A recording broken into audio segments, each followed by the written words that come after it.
हिमाचल प्रदेश किसान यूनियन ने धर्मपुर मंडल अध्यक्ष और प्रगतिशील किसान हंसराज वर्मा और किसान वीर सिंह, राजकुमार, कुलदीप कुमार, संतराम, भगवान राम,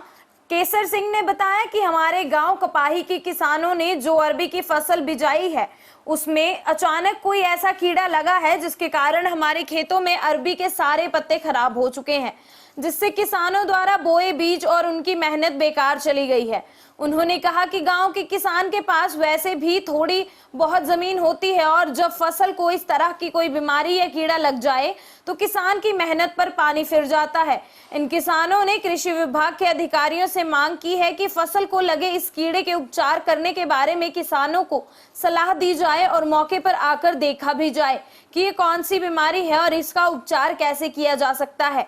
जब इस बारे में विषयवाद विशेषज्ञ धर्मपुर कुलदीप गुलेरिया से बात की गई तो उन्होंने कहा कि ये कीड़ा नहीं बीमारी हो सकती है जिसका उपचार बीज बोने से पहले ही किया जाना था, लेकिन फिर भी जिस भी किसान के खेत में ऐसी समस्या है वो हमसे संपर्क करके दवाई का छिड़काव करे, कुछ हद तक फसल खराब होने से बच सकती है। अभी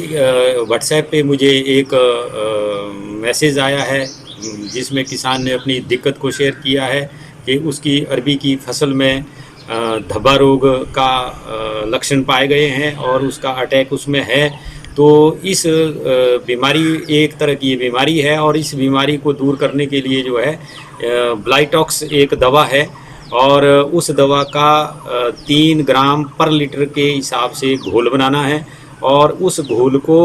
उसमें स्प्रे करना है। लेकिन सावधानी इस बात की है कि जो उसकी फसल में जहाँ ये बीमारी आ चुकी है या जो पत्ते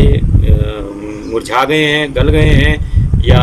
झुलस गए हैं, उनको जो है वो निकाल लें और आसपास ही खेत के दूर पार गड्ढा करें और उसमें उनको काट के जो है उसमें दबा दें और उसके बाद शाम के समय जो है इस दवा का उसमें स्प्रे करें और उसको 1 सप्ताह के बाद फिर रिपीट करें। तो इस दवा के छिड़काव से उसकी फसल को फायदा हो सकता है। धर्मपुर मंडी से भवानी की रिपोर्ट।